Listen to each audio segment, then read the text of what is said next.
বহুদিন পরে এলুম গো মা, ঠাকুর দর্শন করতে চণ্ডী মণ্ডপে যেতে হয় কি না? তা ঠাকুর এখানে যে মণ্ডপে যাবে না? যাবে, সে পুজোর সময় যাবে।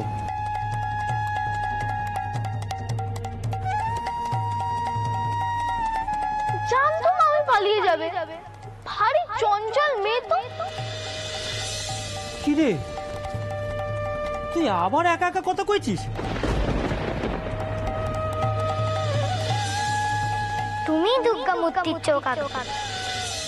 দেখি তো এবারও ওই বেটির কথা সত্যি হয় কিনে।